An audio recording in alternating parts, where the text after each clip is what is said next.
Coba andekan kapasitas Anda itu RT, minta jadi presiden, itu ngelama apa doa? Tidak, jawab saja. Lama.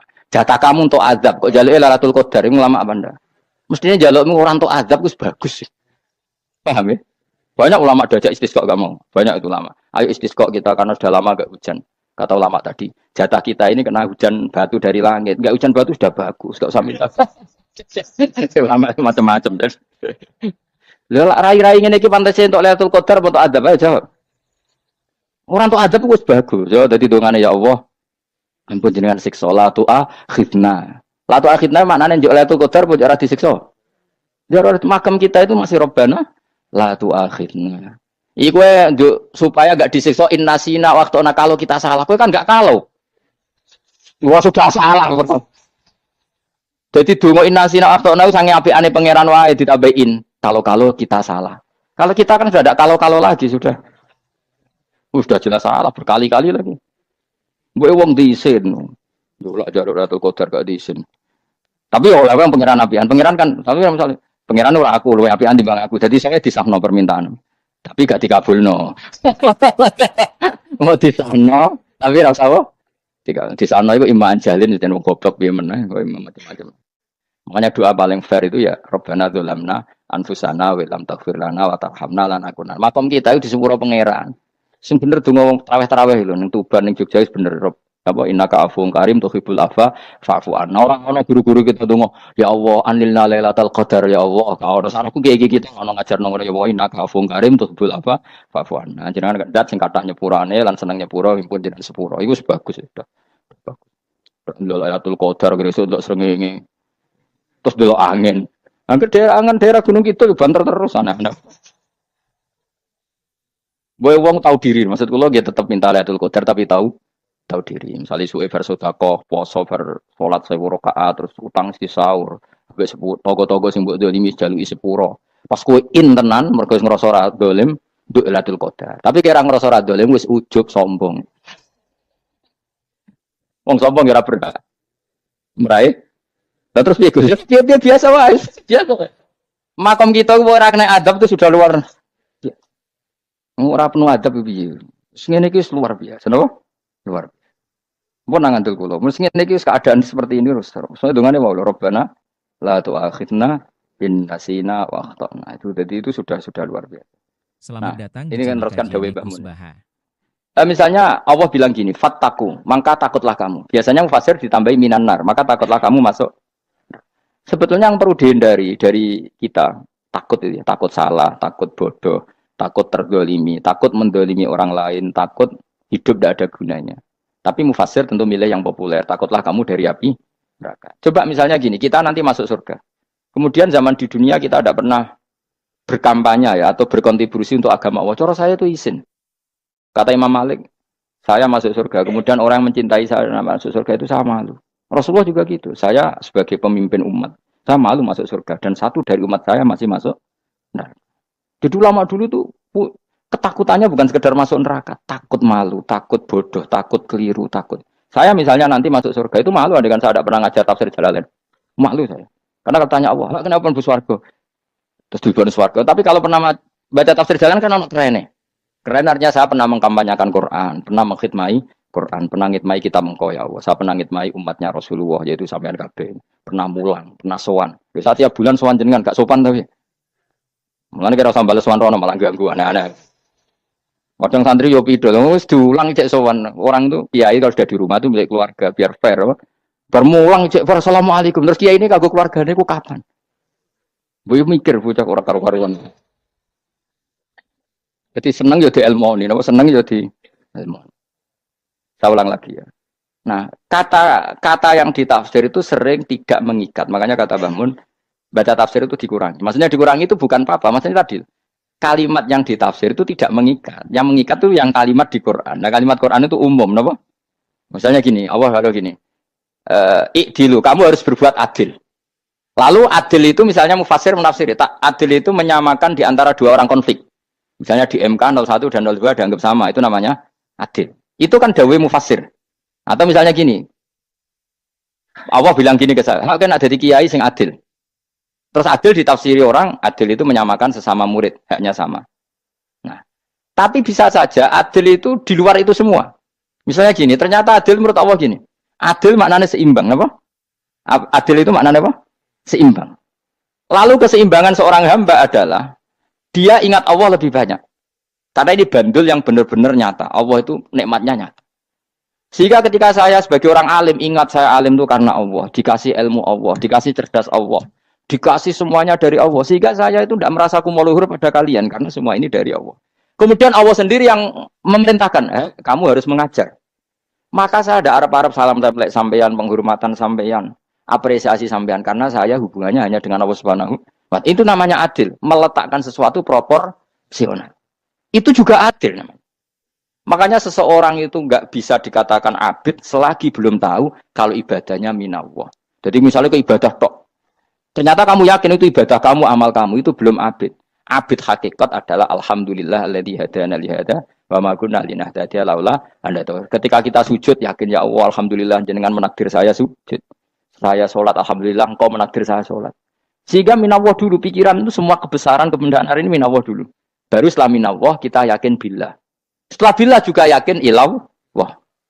Misalnya gini ilallah itu. Setelah saya ngajar tafsir Jalalain, kepentingan saya satu.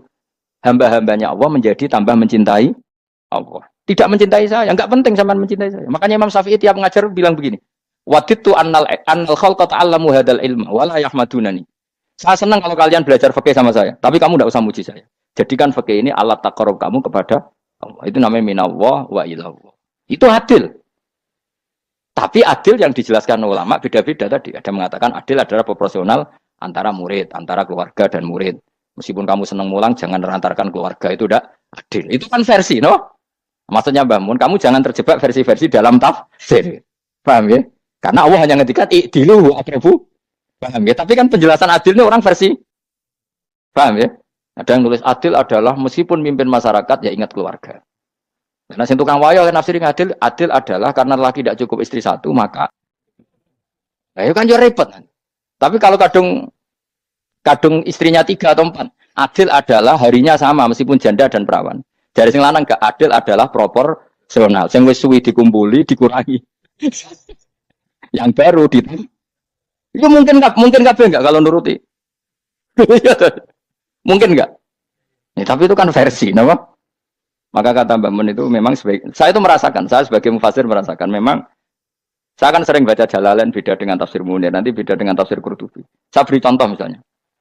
Dan kamu pasti salah jawab ini. Kalau kamu benar berarti ya alim tenan. Wa idza darabtum fil ardi falaysa 'alaikum junahun an taqsuru binas shalah. Orang kalau pergi itu boleh enggak ngosor salat? Enggak, jawab saja. Boleh kan? Ngosor salat itu apa? Misalnya salat asar 4 jadi berapa? 2. Kalau isya jadi 2. Kalau subuh? Enggak, sudah maju lah. Maghrib? Enggak, kan yang bisa dikosor hanya berapa? Yang rubaiyah, yang apa? Berarti kamu yakin? Antak suruh minas sholat artinya 4 jadi 2, yakin? Enggak, jawab saja. Yakin. Nah itu termasuk orang pinter. Ya. Berarti ilmu lagi sak trip. Ya? Sebetulnya kata Imam Qurtubi enggak. Ayat itu kan hanya bilang gini, kalau kamu bepergian, maka kamu boleh menyendak sholat. Qasru itu memotong. Dari aturan yang dulu 4 menjadi 2. Sebetulnya tidak hanya itu, aturan tidak boleh membawa najis menjadi boleh. Aturan harus tumak ninah menjadi tidak harus tumak ninah. Misalnya kamu sholat dalam keadaan perang, wajib tumak ninah apa boleh sambil lari-lari? Boleh sambil lari-lari. Boleh gak ketika perang kamu sholat sambil menghadap tidak ke kiblat? Boleh. Makanya antak suruh minas sholat maknanya apa? Jika kamu pergi, maka dalam konteks itu kan perang ya. Ayat itu memang konteksnya perang. In khiftum ayyaftinakumul ladzina kafar. Jika kamu dalam keadaan perang, maka boleh memangkas apa yang pernah wajib dalam aturan sholat. Paham ya? 4 menjadi 2. Keharusan menghadap kiblat menjadi tidak wajib. Membawa najis sholat sah enggak? Enggak kan? Tapi kalau dalam perang, kemudian pedang kamu ada najis, boleh dibawa enggak? Boleh. Jadi maknanya taksuru a'ammu min ayakuna qasra sholat wa a'ammu min ayakuna wajibati sholat yang sekarang enggak wajib. Semua itu namanya juga meringkas kewajiban. Berarti nak mana nih, jika kamu dalam keadaan perang, maka boleh memangkas sesuatu yang dulu wajib menjadi tidak wajib. Yang dulu haram menjadi boleh. Tapi mufassir mencontohkan qasru sholat hanya 4 menjadi 2. Dong ya? Oh ya, nanti alim ngono tenan wis dokter tafsir san. Enggak tak iki sudah dhewe. Tapi apa orang lain ngakui. Jadi itu contoh kecil. Jadi mufasir karena kebetulan dia tahunya hanya qasrus sholat itu 4 jadi 2, dia itu.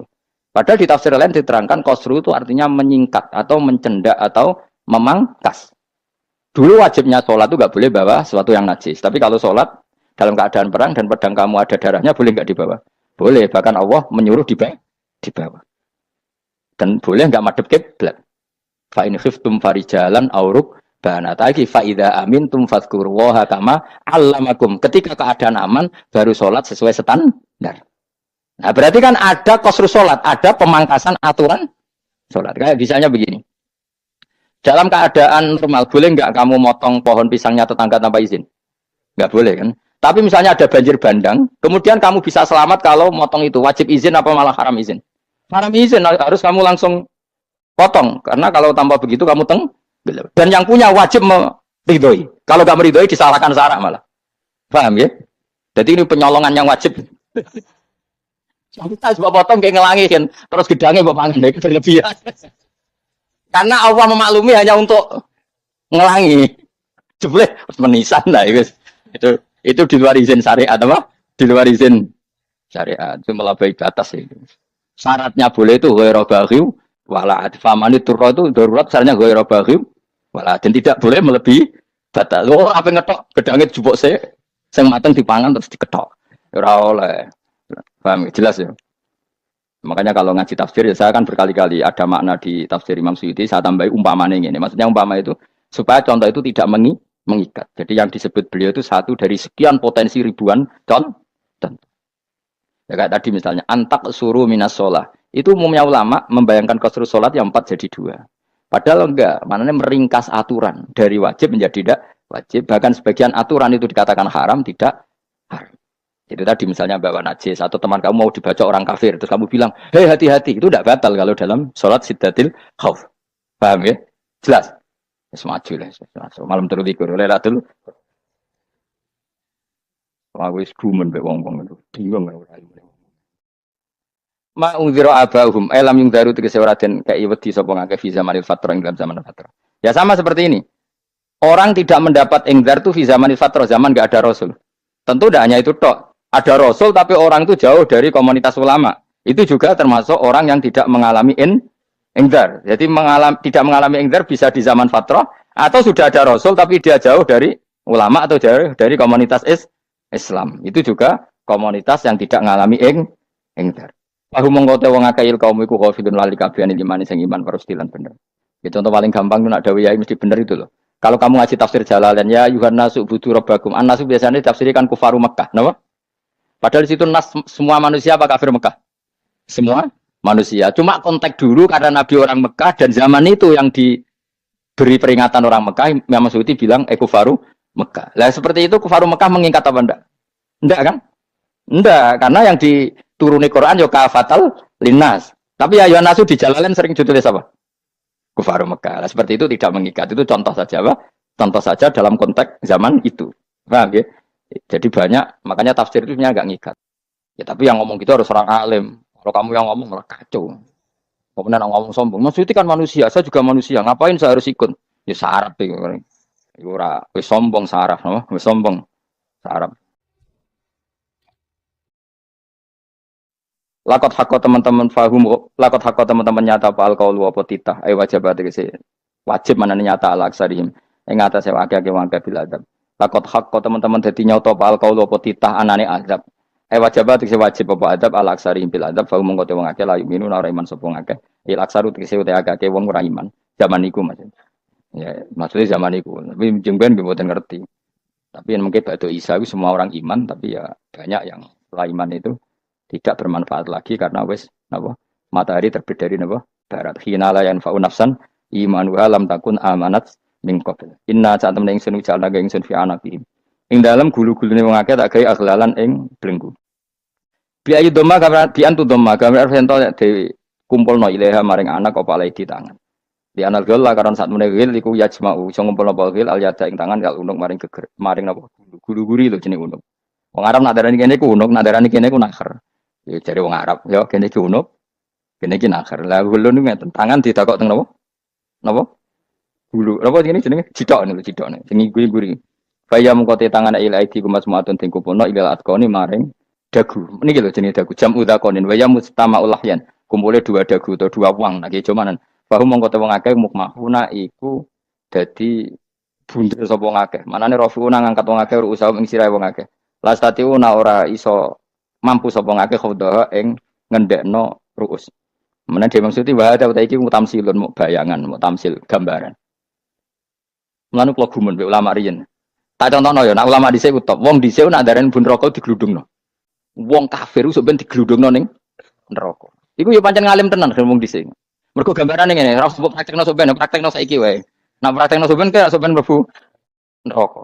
Dadi ngeten wong nak lungguh ngene, wong Arab nak darani iki ason-ason. Terus ngeten. Ngeten. Niki kan niki jenenge apa?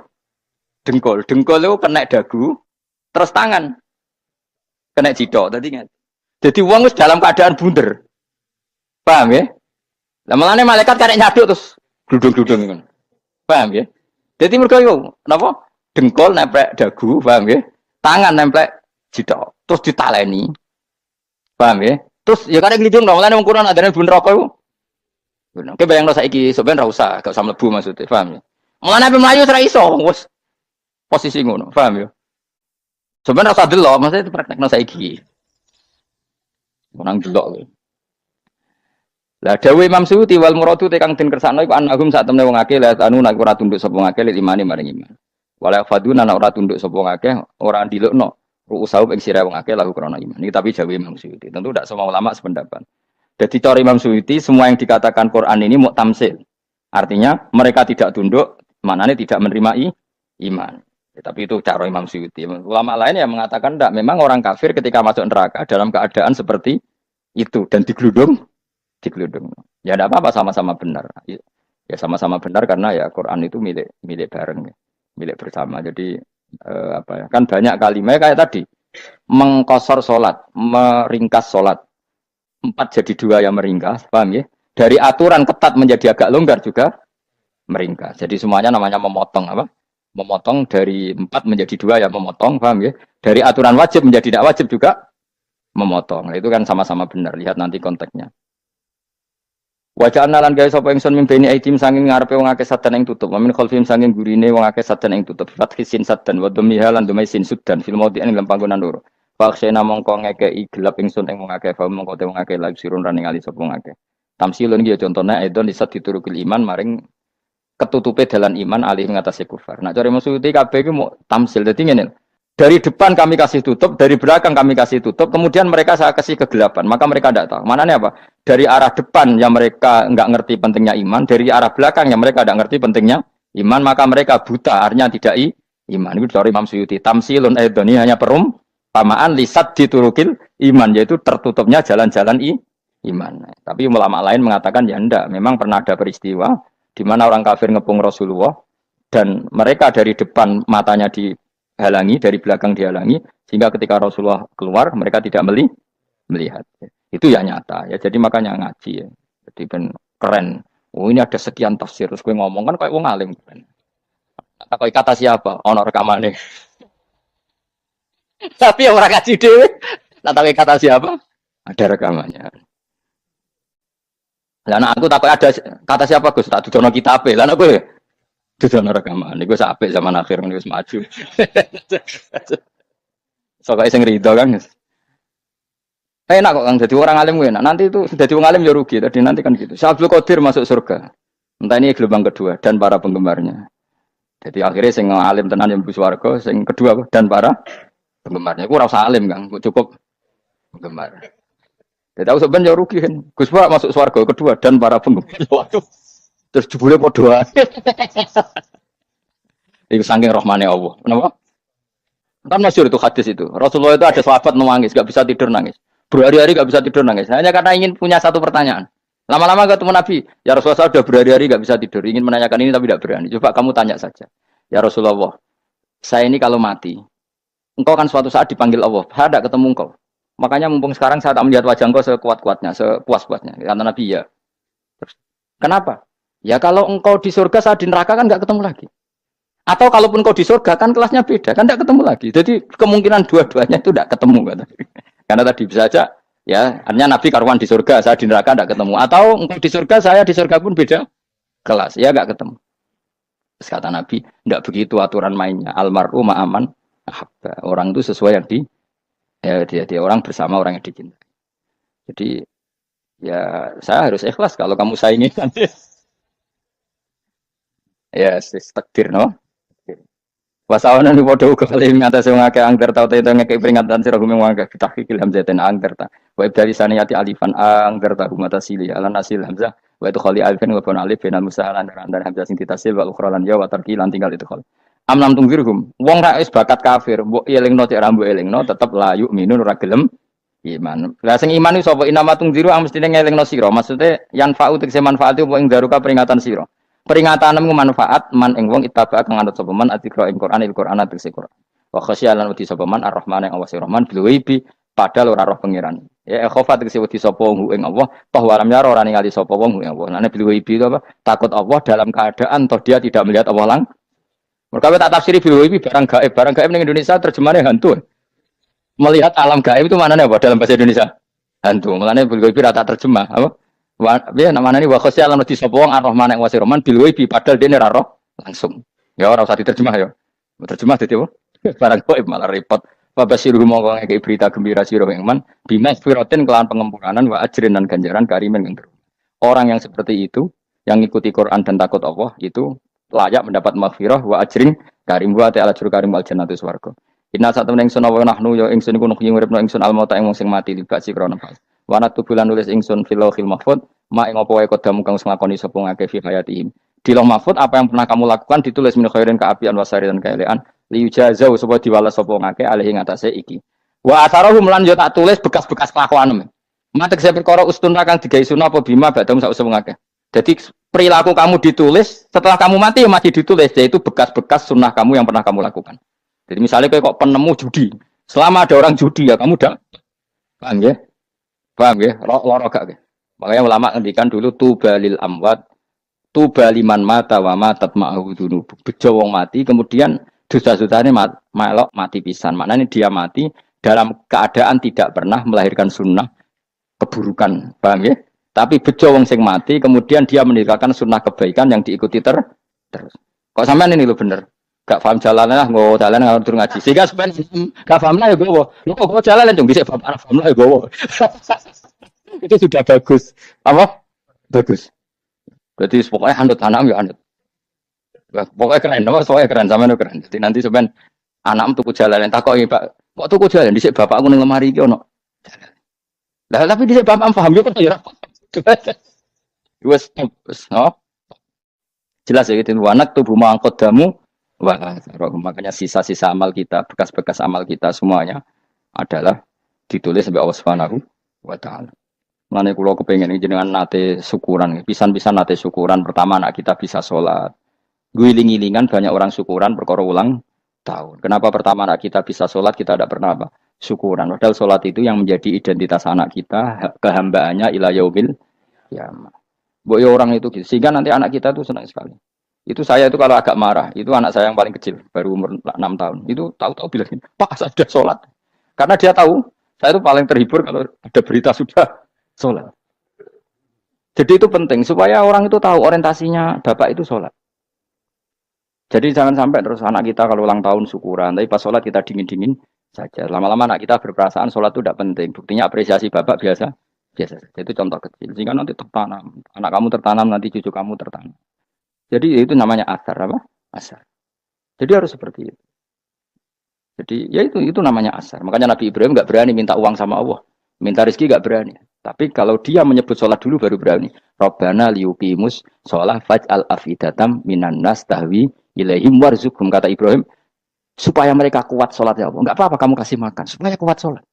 Karena kalau Nabi Ibrahim hanya berdoa, ya Allah kasih mereka makan. Nah, gue zino, gue demenan, gue judi. Nabi Ibrahim melok dosa. Makanya dimulai Robbana liyuqimus sholat supaya mereka kuat sholat ya Allah. Enggak apa-apa mereka kasih makan. Jadi supaya di sholat jadi pokok. Kenapa kita makan? Supaya kuat sholat.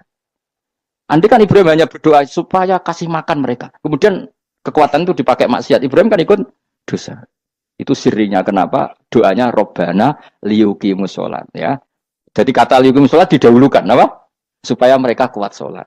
maka kasihlah makan, kasihlah rezeki. Jadi supaya sholat jadi pusat orientasi.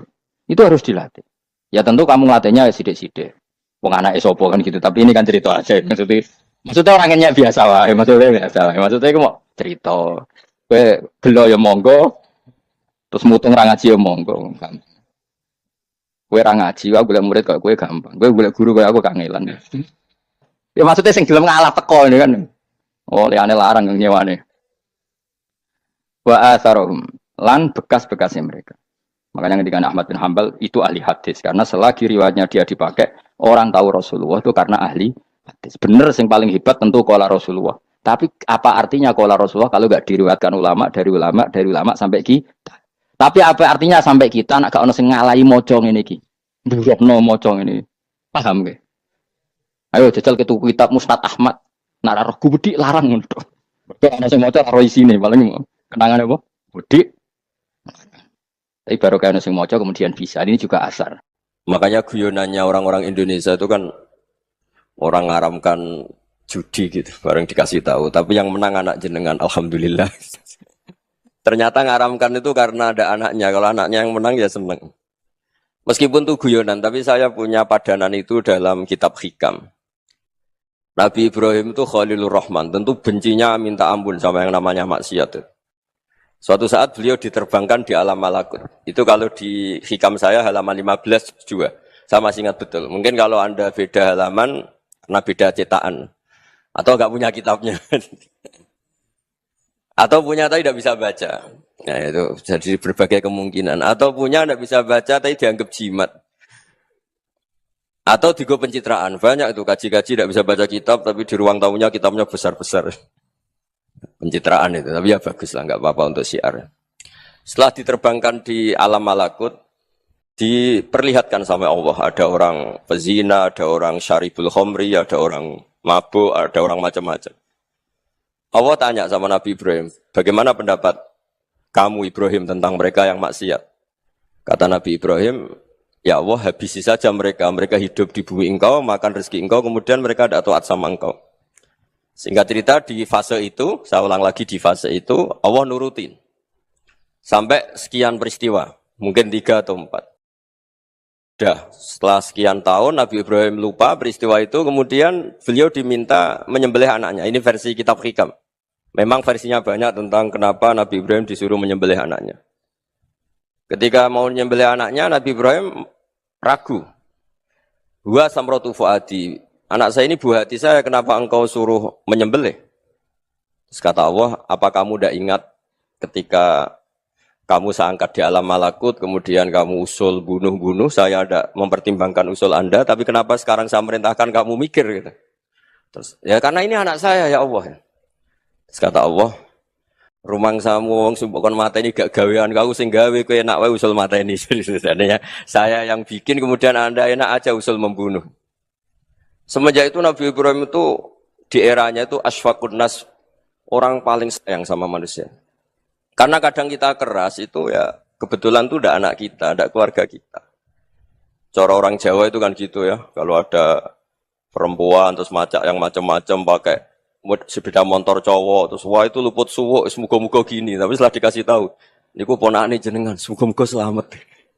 Jadi jangan-jangan kemarin Ahlil ma'asi itu kebetulan itu tidak keluarga kita. Kalau keluarga kita yang pernah salah pada kita, semangat kita mintakan maaf.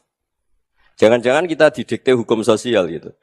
Jadi orang yang salah, kebetulan itu orang yang menservis kita.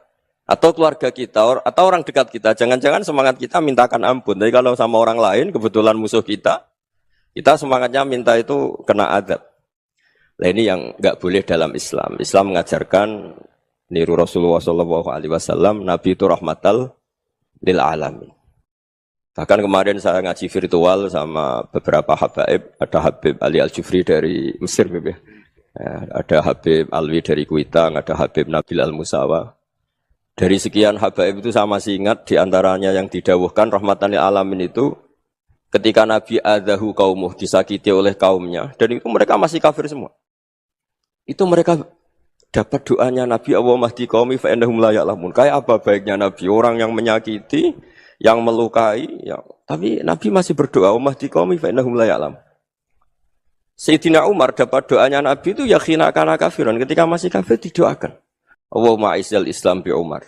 Itu ketika masih kafir. Itu pelajaran bagi kita bahwa yang sedang tidak cocok pun itu berdapat doa kita.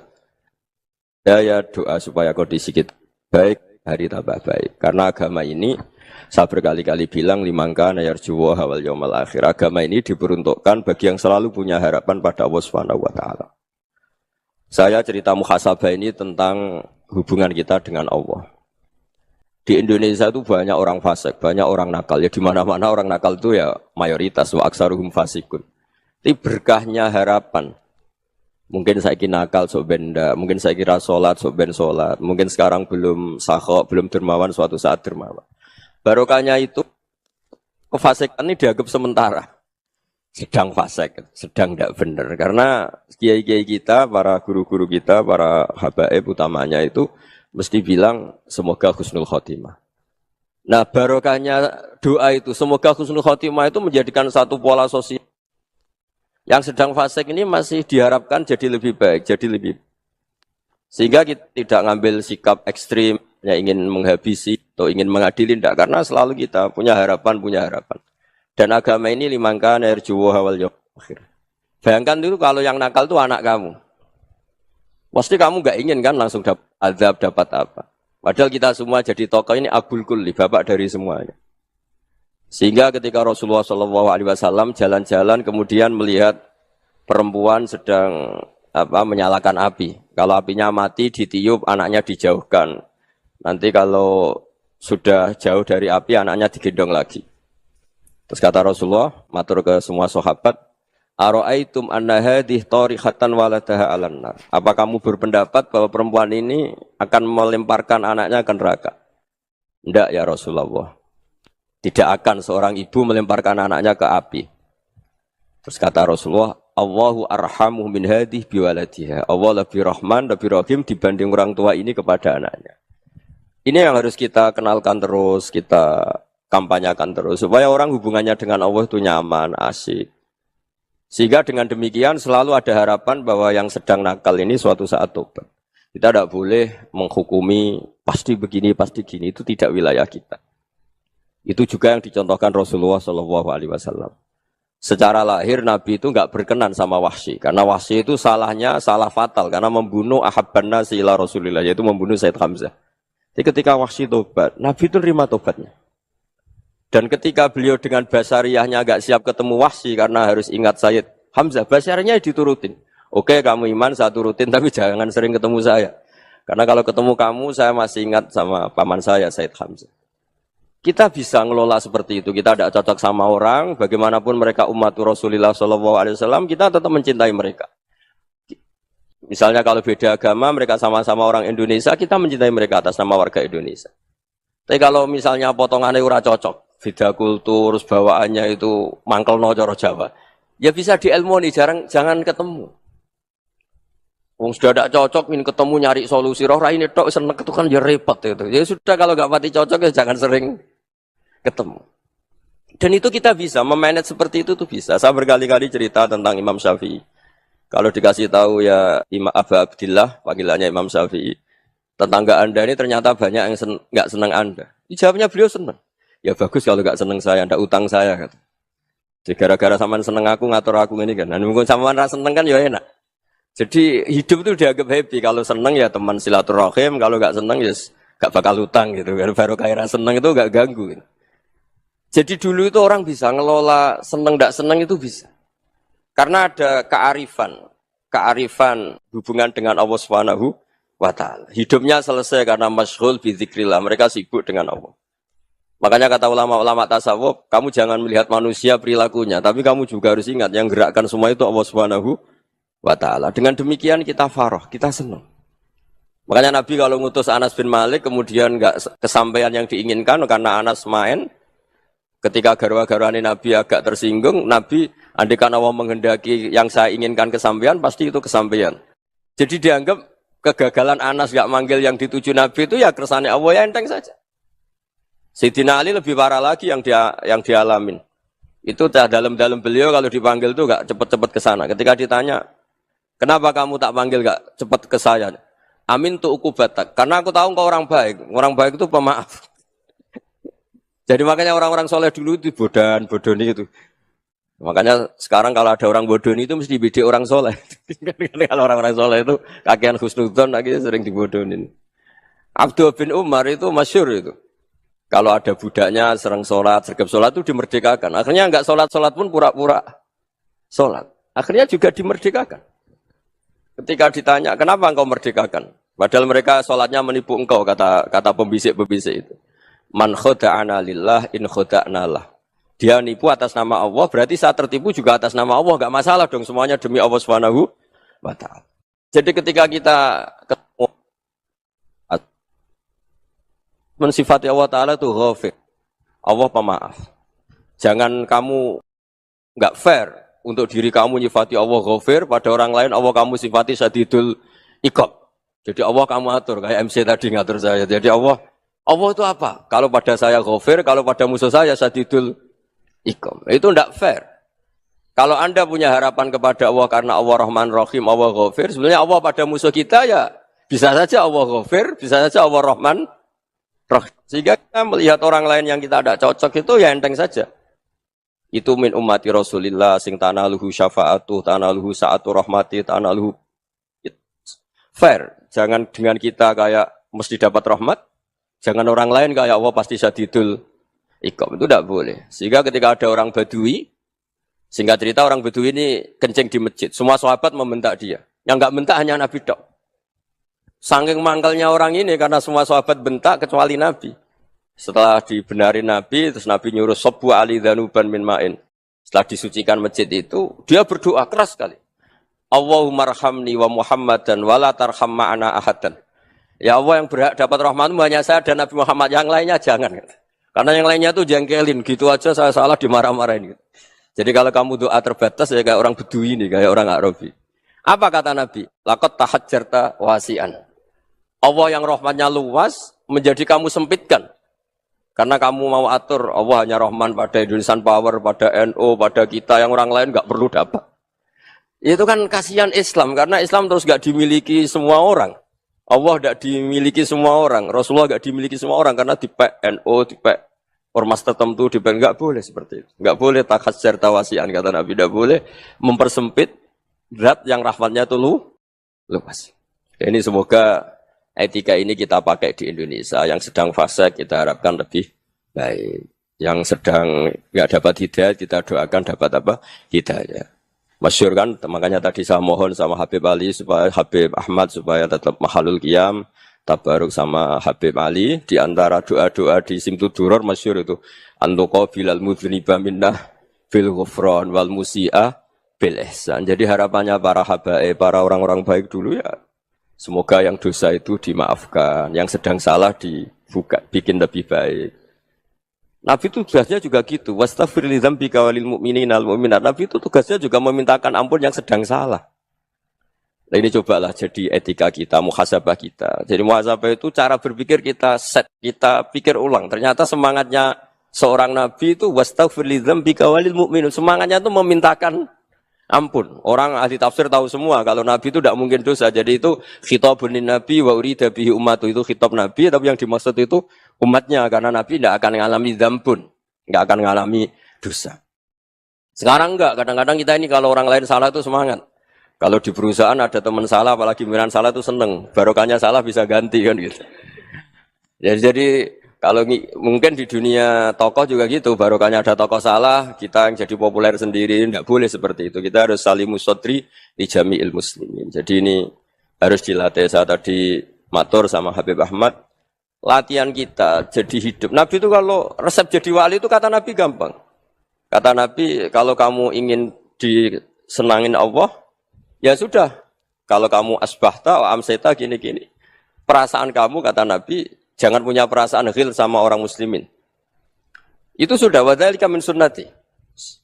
Makanya Nabi ngendikan la yablughni ahadun an ahadin syai'an. Ada yang baca la yuballighni ahadun an ahadin syai'an.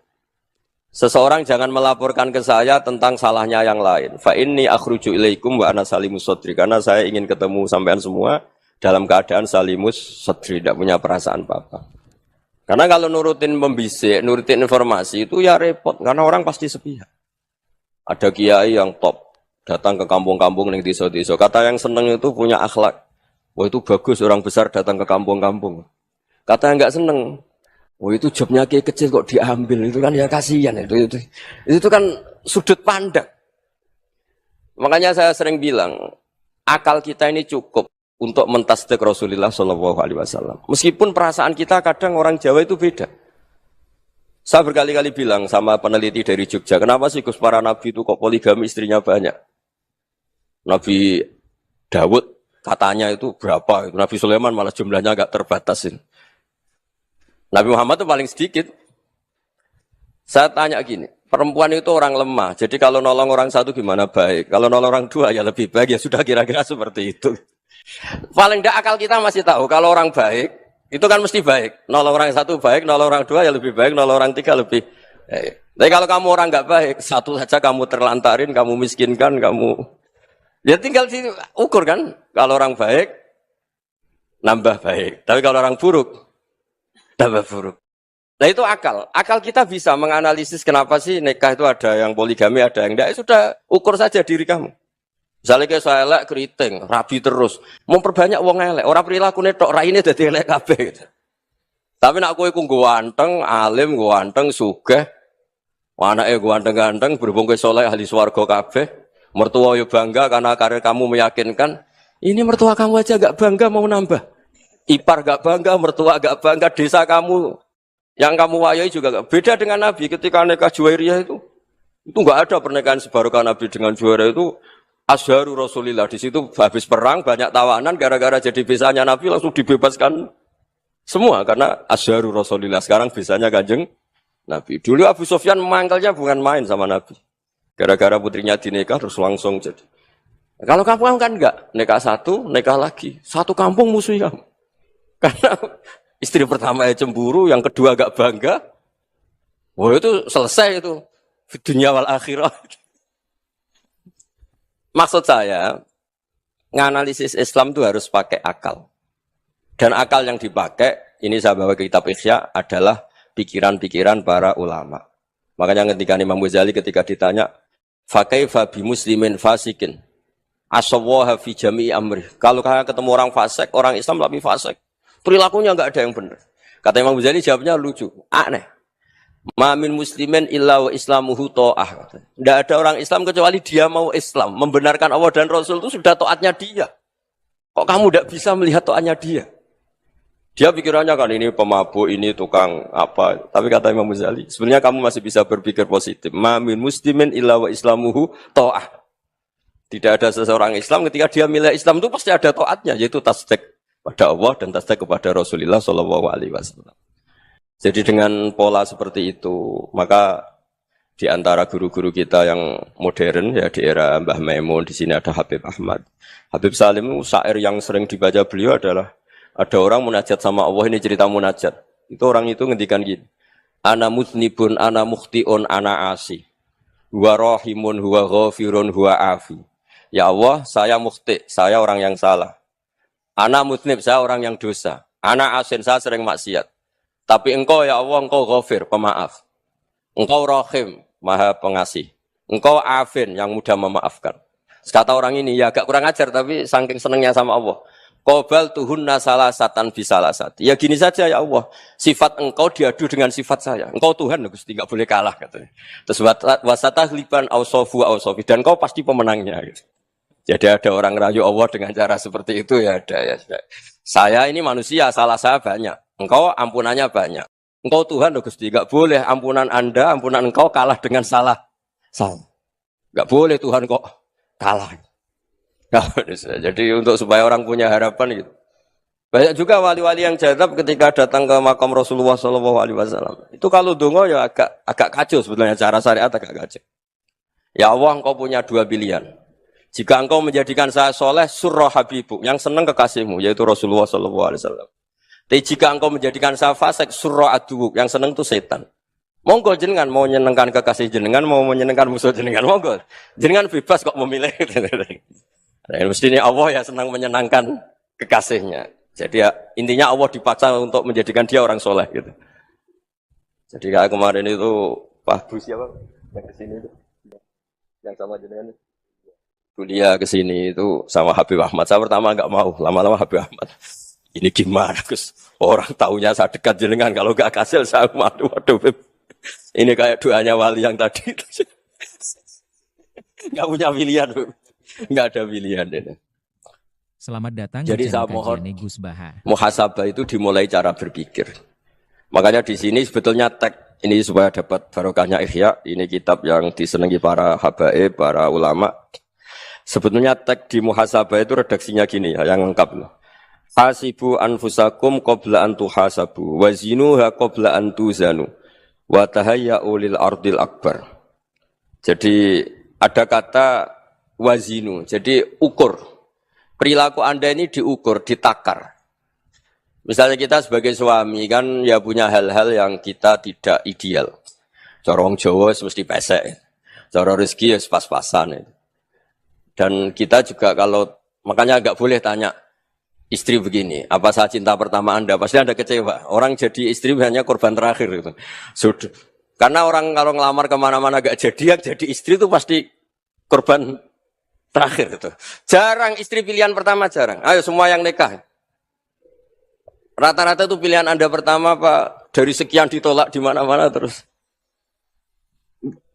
Ya perempuan terakhir. Kamu juga korban terakhir. Gitu. Itu wali-wali dulu kalau ngandani kita itu sederhana. Antal ini masyhur diceritakan Habib Zain bin Semit dalam kitab Al-Manhajus Sawi. Anta lam tajid min nafsika kullama turid. Fa kaifa turidu min ghairika kullama turid. Kamu yang ingin ideal saja kamu tidak menemukan pada diri kamu untuk menjadi ideal. Kamu kan ingin ganteng, ingin punya uang banyak, ingin perilaku Anda sempurna. Anda saja yang punya keinginan tidak bisa mewujudkan keinginan Anda sendiri. Fa kaifa turidu min ghairika ma turid. Jadi anta lam tajid min nafsika kullama turid. Fa kaifa turidu min ghairika kullama turid. Kamu yang punya keinginan saja. Misalnya saya ingin punya uang banyak, perilaku saya selalu benar, enggak pernah salah. Loh, saya yang ingin saja dengan diri saya enggak bisa untuk benar terus. Kok kamu berharap orang lain selalu benar? Jadi anta lam tajid ya sama. Kalau kamu menuntut istri kamu itu ramah, neriman, apa kamu neriman sama wajah istri Anda gitu? Engko yo polah ning dindi jajaki sana jajaki. Sendiri ndak apa. Jadi itu nasihat yang luar biasa. Anta lam tajid min nafsika kullama turid, fa kaifa turidu min ghairika kullama turid. Kamu mau menghormati semua orang? Enggak mau kan? Kemudian Anda berharap semua orang menghormati kamu. Kamu tidak ingin kan orang lain semua menghujat kamu. Sementara kamu enak aja menghujat orang lain. Makanya Rasulullah SAW ini luar biasa ketika bikin kaidah sosial. Apa la yu'minu ahadukum hatta yuhibba li akhihi ma yuhibbu li nafsi. Jadi kalau ukuran iman itu sederhana. Kalau sesuatu itu baik, nyaman bagi Anda, ya bayangkan itu pada teman Anda. Misalnya Anda bangun tidur sudah acak-acakan, nggak punya uang, utang jatuh tempo, kan nggak ingin ketemu orang. Ya kamu jangan bertamu ke jenis ini karena dengan kamu yang alami juga gak siap ketemu orang. Makanya ada Habib Alim itu dilapuri sama seseorang. Beb, dulu teman saya itu ketika saya kaya itu sering main ke saya. Setelah saya miskin, mereka tidak main ke saya. Kata Habib itu bagus, sunau begitu itu bagus. Coba kalau kamu dulu kaya, teman kamu main kan kamu gaya. Di rumah ada makanan, bisa hormat tamu. Setelah kamu miskin jadi buruh manol di pasar atau buruh bikin boto, teman kamu datang, malu enggak kamu? Mendingan gak datang gitu. Akhirnya baru, oh ya alhamdulillah kalau gitu. Iya kan dulu teman kita datang, kita ada Alphard, istri cantik, rumah bagus lah. Kita miskin, buruhnya orang pas dibentak-bentak. Teman kamu udah datang. Milih datang kamu enggak kalau setelah kamu jatuh? Enggak kan? Jadi barokahnya ilmu itu terus. Ya, tapi kadang-kadang orang, wah setelah saya miskin teman-teman enggak kasih ke sini. Ya kalau kamu sudah jatuh, teman-teman kamu situ jadi tontonan. Ya mulai sekarang cara berpikir itu dirubah. Dulu yang namanya kiai itu kalau diundang orang itu ya agak-agak senang. Semenjak saya itu agak rubah. Ngundang kiai, ngatur kiai itu tak haram-haramkan ya ada lumayan lah sekarang itu sudah mulai agak beretika. Dulu itu ngundang tuh tanggalnya ditentukan, jamnya ditentukan. Enggak mikir apa kiai saat itu nganggur, enggak. Punya wadifah, enggak. Dia milih tanggal yang dia nganggur, enggak mikir pas itu kiainya nganggur apa, enggak. Ya saya hanya cerita aja, kamu tersinggung ya monggo, boten ya monggo itu kan. Jadi saya mohonlah supaya tadi saya juga matur ke Habib Ahmad. Jadi untuk orang merasa ikut sunnah Rasul itu gampang sekali kata Sayyid Muhammad. Dulu Nabi berpakaian ala daerahnya. Kalau mikot ya pakai mikotu baladi. Karena Nabi orang Madinah dan beliau berdomisili di Madinah ya misalnya mikotnya dari Bir Ali misalnya. Tapi kalau Anda orang kawasan Tanim mau umrah ya dari Tanim. Misalnya kawasan Jirona ya dari Jirona. Artinya apa? Kamu ngambil mikot karena Nabi mikot misalnya dari Bir Ali. Bukan berarti kamu harus seperti Nabi di Bir Ali, kamu orang Mekah, misalnya kamu orang Tanim, orang dia harus dari mikotu apa? Baladi. Sama, makanya di fikih-fikih itu kalau teknik anak, Nabi orang Arab, halawiyatnya kurma ya kurma. Kalau orang Jawa sedegan, semua podo-podo. Ya, podo-podo manis. Jadi ini tabaruk sama Sayyid Muhammad, ini ada murid beliau, Habib Ahmad, sahabatnya. Supaya orang itu merasa ikut Nabi itu gampang sekali. Ini sahabatnya di halaman tadi, disaksikan Habib Ahmad 433 di kitab apa begini? Manhajus Salaf fi Fahmin Nusus. Itu kata Sayyid Muhammad wa kanat sunnatu Rasulillah annahu yat'amu ma yajiduhu fi ardi wa yalbasu ma yajidu wa yarkabu ma yajidu mimma abahu wa ta'ala.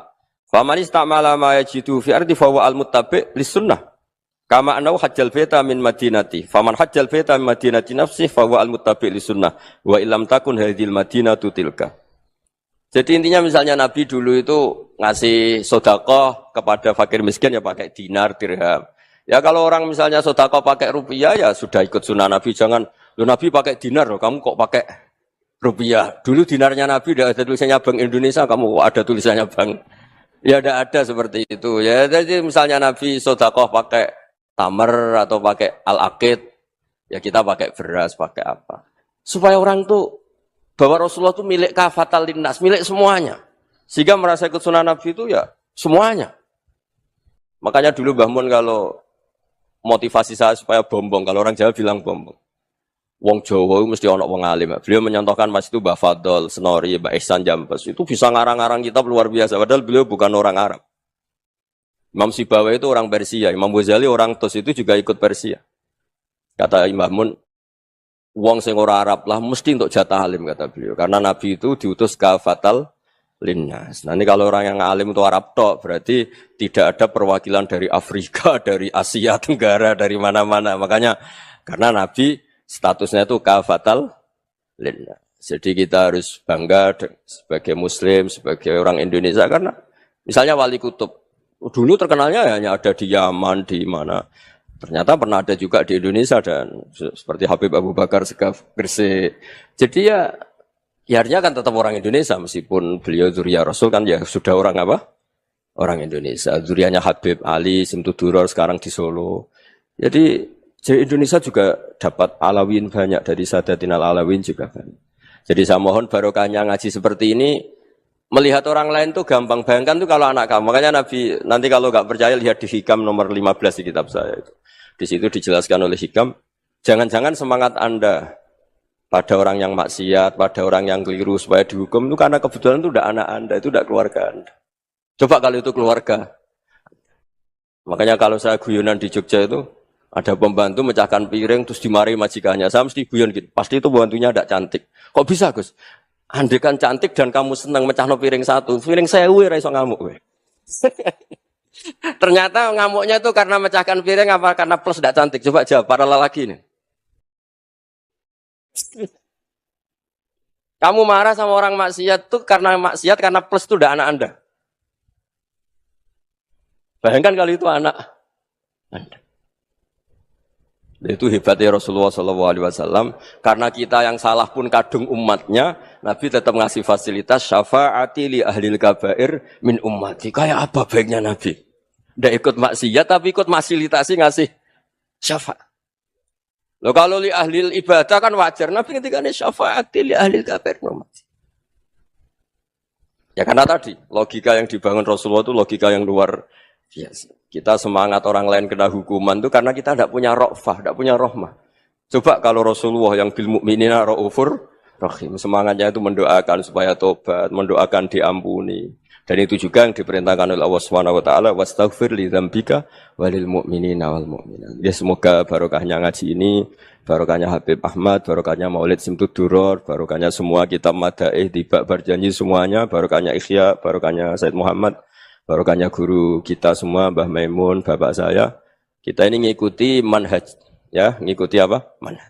Saya sering didhawuhi Mbah Mun, kenapa ihdinas siratal mustaqim bukan siratoka? Bukan jalan engkau ya Allah. Karena Allah itu enggak bisa kamu tiru. Allah itu tidak tidur, tidak makan, tidak kesel, tidak capek. Yang bisa ditiru itu siratal ladzina an'amta alaihim. Yang bisa ditiru manusia ya niru manusia. Nah Allah itu tidak bisa ditiru. Makanya ihdinas siratal mustaqim siratal ladzina. Dan niru siapa? Niru guru-guru kita. Termasuk niru cara pandang. Jadi misalnya ada orang awam di rumah itu hanya delok reng, delok tikus liwat, itu kan kayak nganggur. Kok ora tahajud malah main delok reng. Melihatnya jangan gitu. Huwa tarokal ma'asiyah. Dia di rumahnya ndak dugem, ndak kemana-mana. Dia berarti malam itu tarkul ma'asi. Tidak nyopet, tidak garong, tidak ke tempat maksiat. Susahnya apa sih husnudzon? Jadi jangan lihat huwa tarkut tahajud, huwa tarokat tahajud, wa taroka qiyamal lail. Oke ya, namanya orang begitu ya tidak tahajud, tidak qiyamul lail. Tapi susahnya apa sih kamu bilang huwa tarokal ma'asiyah. Dia juga meninggalkan maksiat. Dan tarkul maksiat itu ibadah. Supaya orang tuh gampang lah husnudzon sama orang muslim. Ini orang mukmin, orang yang luar biasa. Di mata Allah itu orang yang luar biasa. Kayak tadi Imam Ghazali, kalau saya ketemu orang muslim kemudian dia tidak pernah baik, gimana? Kata Imam Ghazali, ma min muslimin illa wa islamuhu ta'ah. Tidak ada orang Islam ketika dia mentasdihkan Allah dan Rasulullah, berarti dia juga punya taat. Ya ini latihan saja, sing iso nglakoni Habib Ahmad kula namung cerita mawon. Kula cerita secara akademik, saya punya kitab, saya baca dan alhamdulillah kita paham barokahnya para guru dan supaya terbiasalah. Sebaik-baiknya ibadah husnudzonni billah wa husnudzonni bil mu'minin. Soal tidak cocok ya diilmoni tadi ya, namanya enggak cocok ya jangan sering ketemu. Seperti Rasulullah SAW, beliau karena sangat mencintai Said Hamzah, ketemu orang yang pernah begitu sama Said Hamzah, ya beliau secara basyariah tidak sih.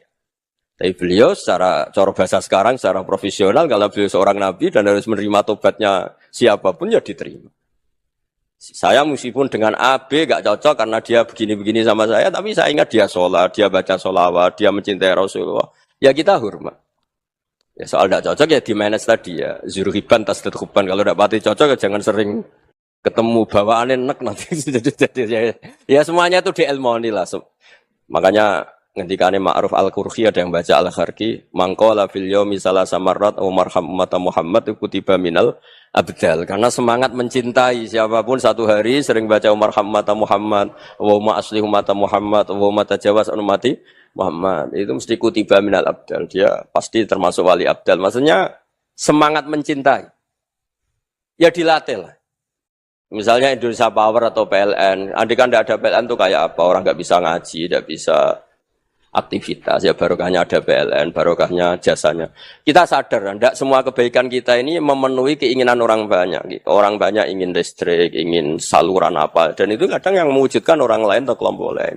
Ya karena itu manfaat ke orang lain ya kita doakan. Karena khairun nas anfa'uhum linnas. Sehingga kita terbiasalah ngakui orang lain. Seperti semangatnya Rasulullah SAW, semuanya itu didoakan, semuanya diinginkan kebaikannya. Bahkan Nabi gak putus asa sampai di akhirat. Ketika Nabi lain sudah putus asa karena sudah akhirat, sampai dimintai syafaat semuanya bilang nafsi, nafsi. Karena merasa semuanya enggak punya nyali di depan Allah. Karena ini sudah akhirat, sudah finish. Tapi apa Rasulullah? Analah.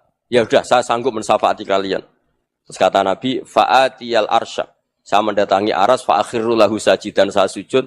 Wa ahmaduhu bimahamida allamaniha rabbi. Kemudian saya tetap muji Allah dengan pujian yang terus menerus. Padahal sudah di akhirat, sudah finish. Nabi dimintai syafaat masih sanggup. Karena Nabi tahu, akhirat tidak bisa mendikte Allah. Tidak bisa. Allah terus bilang, ya Allah ini akhirat. Engkau sudah tidak boleh mensyafaat. Tidak bisa. Allah tidak bisa diganggu akhirat. Allah tidak boleh dibatalkan rahmannya oleh akhirat. Allah tetap rahman rahim abadal abad. Dan Nabi tahu itu.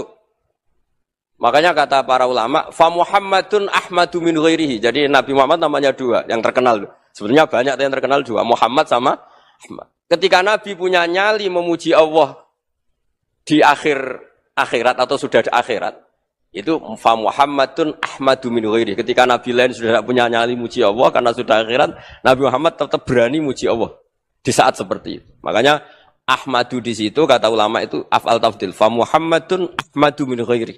Kanjeng Nabi lebih memuji Allah di saat yang nabi lain sudah tidak punya nyali untuk muji Allah di saat itu. Makanya kata Nabi fa akhiru lahu sajidan wa ahmadhu bi mahamida 'allamaniha rabbi. Akhirnya setelah lama gitu terus Allah ngendikan ya Muhammad irfa' ra'sak wasal tu'tah wasfa' tusyaffa. Sudah Muhammad, angkat kepala kamu minta apa saya turutin dan kalau kamu ingin mensyafaati umatmu saya beri hak apa? Syafaat. Semoga semangat itu juga menjadikan kita munajat bahwa rahmat Allah tidak terbatas, harapan juga tidak terbatas. Mungkin yang sedang nakal ya kita katakan sedang, jangan terus kamu pastikan wah ini mesti suul khotimah, mesti tidak orang baik. Tidak, agama ini liman kana yarjuwa wal yaumal akhir, selalu bagi yang punya harapan. Ya, mugi-mugi dapat barokah semua. Matur dengan kata wassalamualaikum warahmatullahi wabarakatuh. Dalam konteks Indonesia, muhasabah itu sudah jadi perilaku ya. Karena dulu orang tua saya, guru-guru saya kalau ngandani itu, bayangkan kalau kamu jadi dia ya. Jadi misalnya kita mentang-mentang atasan, otoriter sama bawahan. Bayangkan kalau kamu jadi yang bawahan itu kayak apa? Laukun tamakana, kalau orang Arab bilang, bayangkan kalau kamu di posisi dia. Makanya guyonannya orang-orang Indonesia itu kan orang ngaramkan judi gitu, bareng dikasih tahu. Tapi yang menang anak jenengan, alhamdulillah. Ternyata ngaramkan itu karena ada anaknya. Kalau anaknya yang menang ya seneng. Meskipun itu guyonan, tapi saya punya padanan itu dalam kitab Hikam. Nabi Ibrahim itu Khalilur Rahman, tentu bencinya minta ampun sama yang namanya maksiat. Suatu saat beliau diterbangkan di alam malakut. Itu kalau di Hikam saya halaman 15 juga. Saya masih ingat betul. Mungkin kalau Anda beda halaman, karena beda cetakan. Atau enggak punya kitabnya. Atau punya tapi tidak bisa baca. Nah, itu jadi berbagai kemungkinan. Atau punya tidak bisa baca tapi dianggap jimat. Atau digo pencitraan. Banyak itu kaji-kaji tidak bisa baca kitab tapi di ruang tamunya kitabnya besar-besar. Pencitraan itu. Tapi ya bagus lah, enggak apa-apa untuk syiar. Setelah diterbangkan di alam malakut, diperlihatkan sama Allah. Ada orang pezina, ada orang syaribul khomri, ada orang mabuk, ada orang macam-macam. Allah tanya sama Nabi Ibrahim, bagaimana pendapat kamu Ibrahim tentang mereka yang maksiat? Kata Nabi Ibrahim, ya Allah habisi saja mereka. Mereka hidup di bumi engkau, makan rezeki engkau, kemudian mereka tidak taat sama engkau. Singkat cerita di fase itu, saya ulang lagi di fase itu, Allah nurutin. Sampai sekian peristiwa, mungkin 3 atau 4. Sudah, setelah sekian tahun Nabi Ibrahim lupa peristiwa itu, kemudian beliau diminta menyembelih anaknya. Ini versi kitab Hikam. Memang versinya banyak tentang kenapa Nabi Ibrahim disuruh menyembelih anaknya. Ketika mau menyembelih anaknya, Nabi Ibrahim ragu. Huwa samratu fuadi. Anak saya ini buah hati saya, kenapa engkau suruh menyembelih? Terus kata Allah, apa kamu tidak ingat ketika kamu saya angkat di alam malakut, kemudian kamu usul bunuh-bunuh, saya tidak mempertimbangkan usul Anda, tapi kenapa sekarang saya merintahkan kamu mikir? Gitu. Terus, ya karena ini anak saya ya Allah. Terus kata Allah, rumang samu wong sing mbok kon mateni gak gawean kau sing gawe kowe enak wae usul mateni. Sebenarnya saya yang bikin kemudian Anda enak aja usul membunuh. Semenjak itu Nabi Ibrahim itu di eranya itu asfaqun nas, orang paling sayang sama manusia. Karena kadang kita keras itu ya kebetulan itu udah anak kita, ada keluarga kita. Cara orang Jawa itu kan gitu ya. Kalau ada perempuan terus macak yang macam-macam pakai sepeda motor cowok terus wah itu luput suwo, semoga-moga gini. Tapi setelah dikasih tahu, niku ponakane jenengan, semoga-moga selamat. Jadi jangan-jangan kemarin ahli ma'asi itu kebetulan itu tidak keluarga kita. Kalau keluarga kita pernah salah pada kita, semangat kita mintakan maaf. Jangan-jangan kita didikte hukum sosial gitu. Jadi orang yang salah, kebetulan itu orang yang menservis kita. Atau keluarga kita, atau orang dekat kita. Jangan-jangan semangat kita mintakan ampun. Jadi kalau sama orang lain, kebetulan musuh kita semangatnya minta itu kena adab. Nah ini yang nggak boleh dalam Islam. Islam mengajarkan niru Rasulullah SAW, Nabi itu rahmatal lil alamin. Bahkan kemarin saya ngaji virtual sama beberapa habaib, ada Habib Ali Al-Jufri dari Mesir, Ya, ada Habib Alwi dari Kuitang, ada Habib Nabil Al-Musawa. Dari sekian habaib itu saya masih ingat diantaranya yang didawuhkan rahmatan lil alamin itu ketika Nabi adzahu qaumuh disakiti oleh kaumnya dan itu mereka masih kafir semua. Itu mereka dapat doanya Nabi Allahumma hdi qaumi fa innahum la ya'lamun. Kayak apa baiknya Nabi orang yang menyakiti, yang melukai, ya, tapi Nabi masih berdoa Allahumma hdi qaumi fa innahum la ya'lamun. Sayyidina Umar dapat doanya Nabi itu ya khina kana kafiran. Ketika masih kafir didoakan. Allahumma aizzal Islam bi Umar. Itu ketika masih kafir. Itu pelajaran bagi kita bahwa yang sedang tidak cocok pun itu berdapat doa kita. Jadi di antara mukjizat Quran itu kamalul bayinah. Kalau memberi penjelasan itu sempurna. Sehingga ulama mengatakan imanul muqallid, imannya orang-orang yang asal ikut kiai, asal ikut guru, asal ikut buku, itu mukhtalaf alaih. Bahkan saya sendiri cenderung mengatakan iman itu tidak diterima. Karena manusia dibekali akal, inginnya Allah itu dengan akal itu dia punya kepermanenan iman, punya kepermanenan iman, dan dengan itu dia imannya mujma' alaih, mesti diterima oleh Allah Subhanahu wa taala karena binnadzari shahih, dengan logika yang benar. Dan logika yang benar itu gampang sekali.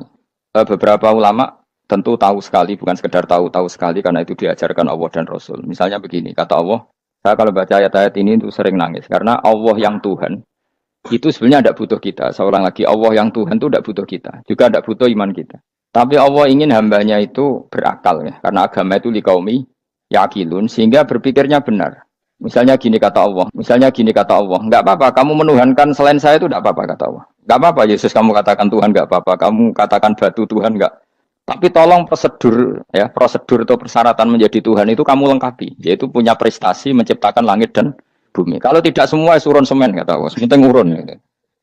Jadi sebetulnya itu kan rasional. Misalnya kamu merasa jadi presiden atau gubernur atau jadi wali atau jadi apa, yang penting prosedurnya dipenuhi. Itu kayak apa Allah baiknya pada kita. Sehingga saya berkali-kali, makanya menurut saya orang alim itu wajib memaklumatkan kalau dirinya alim. Supaya jelas aturan mainnya. Yang dilarang Allah itu kan memaklumatkan alim, kemudian ingin hadun nafsi, ingin salami template, dicucuk, dihormati, itu kriminal. Itu orang alim gendeng. Gendeng sekali. Karena khasnya orang alim itu tentu cari ridhonya Allah, bukan ridhol khalqi, bukan ridhonya apa? Makhluk itu lah ada siapa-siapa. Dan kita harus baku seperti itu. Kenapa kalau orang alim enggak memaklumatkan kealimannya itu dikatakan salah? Karena fungsi orang alim adalah membawa bayinat, membawa ayat-ayat Allah, bukan kepentingan apa? Pribadi. Makanya Rasulullah nanti duka ngendikan idza zuharatil fitanu wal bid'u falyudhiril alim ilmahu wa illa fa'alaihi la'natullah wal malaikati wan nasi ajmain. Jika zaman akhir banyak bid'ah, banyak kebodohan, maka orang alim wajib menampakkan kealimannya. Jika tidak, maka dia mal'un, dilaknati langit dan bumi. Karena sebetulnya logika tentang Tuhan itu gampang sekali. Saya ulang lagi ya. Saya punya sekian contoh betapa tauhid itu mudah. Jadi kalau ada orang bilang ikhlas itu angel, Gus, ya dia sendiri goblok karena nggak tahu logika apa. Ikhlas itu justru gampang. Misalnya kamu ngamal demi manusia itu umurnya hanya berapa coba? Kan pasti mati. Lalu kalau dia mati tidak berkutik, bagaimana Anda bersandar sama seseorang yang mati dan tidak berkutik? Sama-sama bersandar sama zat sing al-hayyul qayyum, sama zat yang abadi. Kamu latih terus akal kamu. Misalnya saya punya jamaah banyak, mereka itu kan nggak jelas surganya. Kok harap-harap syafaate piye? Soalnya jamaahku pun rokok kabeh. Kan nggak mungkin nyafaati saya. Atau mereka mlebu swarga kabeh, wis do sibuk kelon mbek widadari. Mungkin ya ndak ngurusi saya. Jadi dua kemungkinan itu sama-sama ndak ngurusi saya. Mbek pun rokok ya rasanya nyafaati kan mlebu swarga. Do sibuk napa? Kelon widadari karena trauma di bocah elek melarat macam-macam. Sehingga kiainya aja wis ora takok Gus nang ndi wis ora takok. Wis ribet dhewe no. Nah, tentu saya juga sibuk sowan pangeran sudah itu makom saya sudah sibuk sowan pangeran. Kowe pesta seks sing kula sowan pangeran. Wa swargame ayate pokoke inna ansa'ana gunna napa? Insa'a faja'alna gunna. Karo kelon dadi perawan neh berarti keloni berarti. Repot. Kula insyaallah melok daftar sing fa'ama in kana minal muqarrabin farahu warihan. Jadi surganya muqarrabin itu enggak ada sifatnya. Di situ enggak dibakas bidadari makan-makan enggak, tapi farahu warihan. Satu surga yang sifatnya rohani. Karena enggak bisa disifati. Tapi saya daftar di situ ya hanya beberapa jam. Baru juga bungkon. Sawangannya kok taruh rasanya wong ayu juga keberatan. Ya tapi saya tentu punya dua kelas, punya kartu premium dan ekonomi. Saya enggak tertarik lah daftar yang premium dok nanti repot apa. Saya itu sering nangis kalau baca ayat seperti ini. Bagaimana Allah yang Tuhan kemudian tidak butuh apa-apa, tapi Allah saking baiknya itu membuat tatanan logika kita. Saya tidak akan bosan-bosan sampai sowan Allah. Bahkan andaikan saya masuk surga dengan faham ini, saya milih faham ini. Karena faham ini itu menguntungkan agama. Li'ilai kalimatillah. Sementara masuk surga itu hadun nafsi. Banyak ulama yang mengatakan, kenapa Anda tidak ingin mati? Padahal Anda mati masuk surga. Katanya, saya takut kehilangan momen sujud. Karena sujud adalah hak Allah. Sementara surga itu hakun nafsi. Keinginan saya. Tentu saya mendahulukan hak Allah ala hakin nafsi. Itu makam-makam yang... Dan itu nggak bisa kamu copy paste. Orang yang pada kelasnya akan merasakan seperti itu. Dan kamu tidak perlu minat, malah paham. Jadi sudah dengar saja, apa? Dengar saja. Begini misalnya, saya berkali-kali bilang, kenapa ulama dulu? Saya ini kan di Sarang juga ngajar tauhid. Dulu saya ngajar kubrul yakiniyat di beberapa madrasah, termasuk di Sidogiri saya juga ngajar tauhid. Di sini saya ngajar tafsir, tapi yang saya titikkan juga tauhid. Begini, saya hidup di dunia ini, terutama saya memang ingin menerangkan tauhid, sebagaimana Allah menerangkan. Begini ya.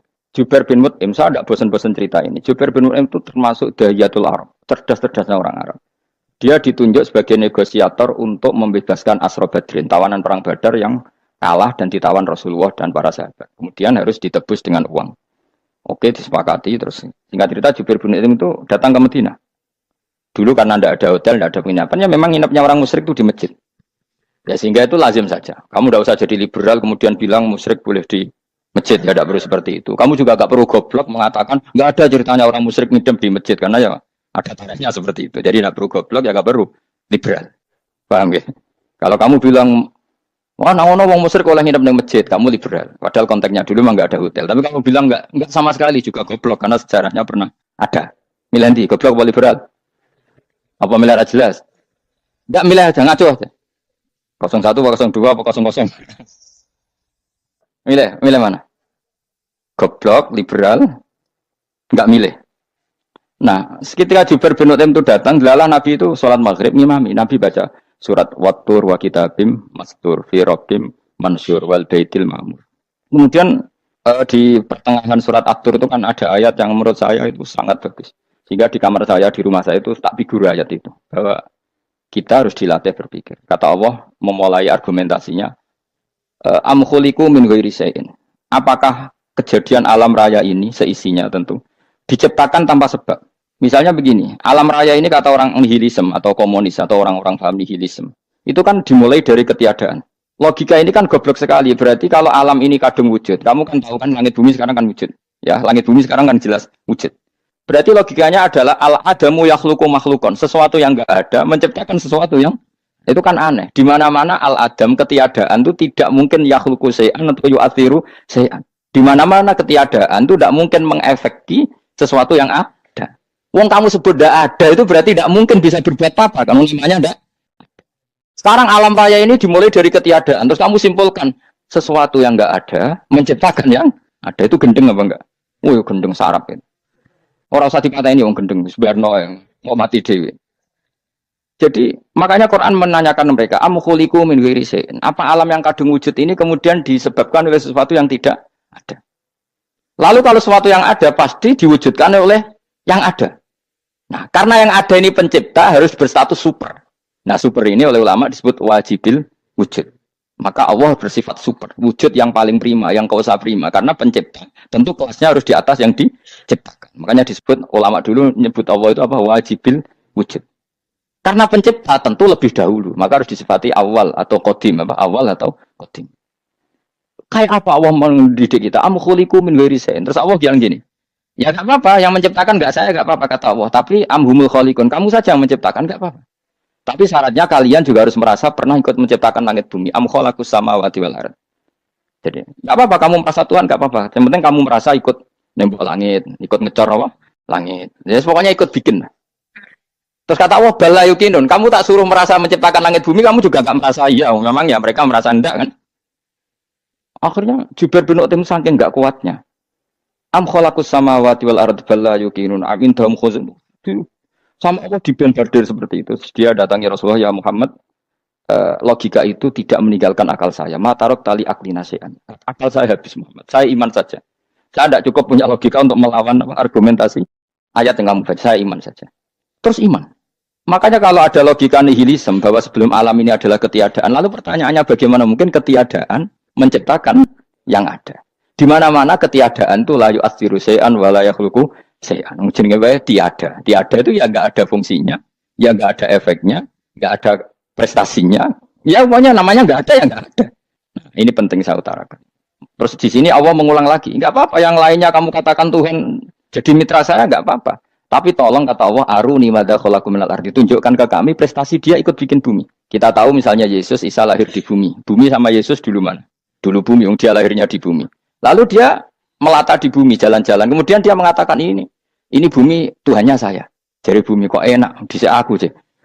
Tua aku sih, foto-foto pangeran aku dong. Lebih apa? Tua. Jadi Allah itu gampang sekali. Nah sekarang orang iman itu kuat semua.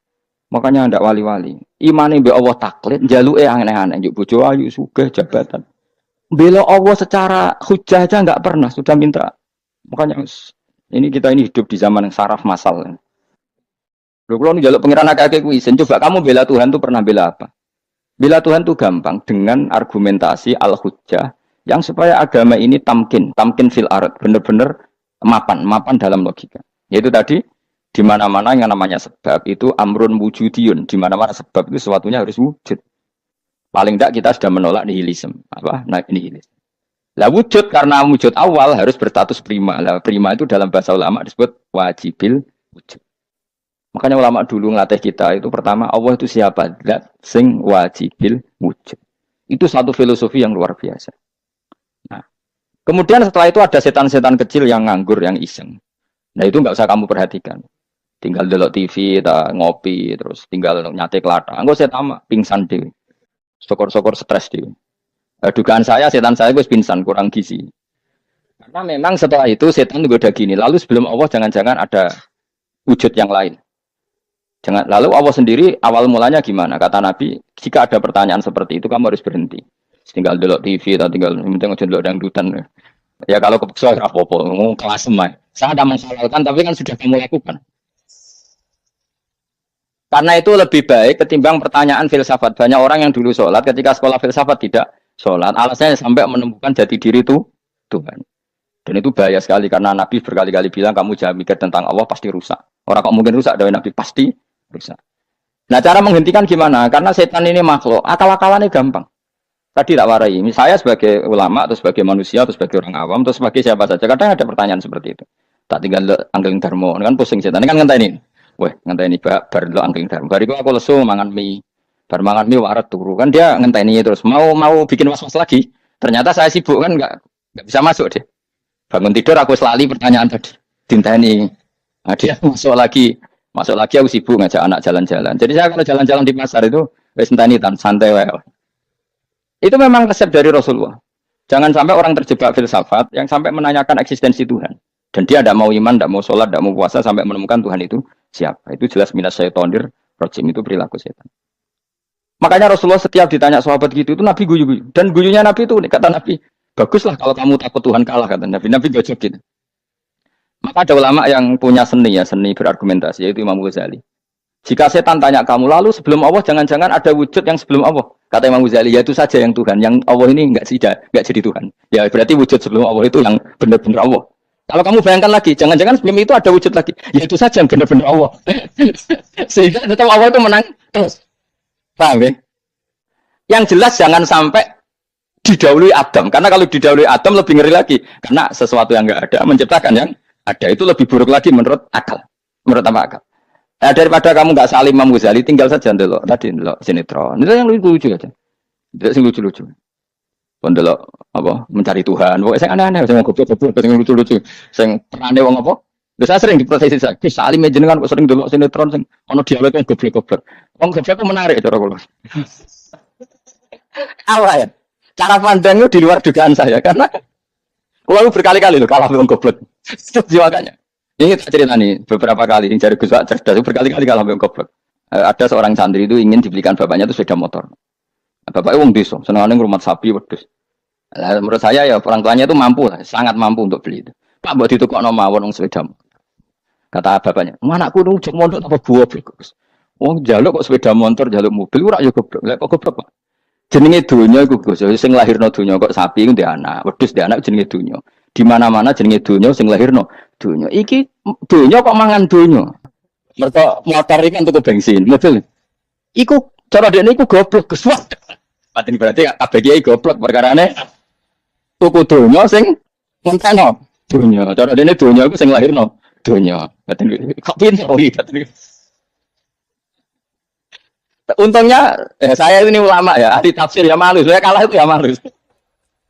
Tapi saya sebagai orang objektif fair, itu teori benar apa? Jadi donya itu ya sing lahirno donya. Donya kok mangan donya itu goblok. Untungnya dia dengan saya itu jaraknya 5 kilo 7 kilo karena 7 kilo. Lala dia diterkon sepeda motor, tapi tetap mau kalah. Pak, nanti jalan kaki saja. Karena kalau pakai motor ini kegoblokan kata saya. Terus mendingan nih, loh Gus mau kalah tak?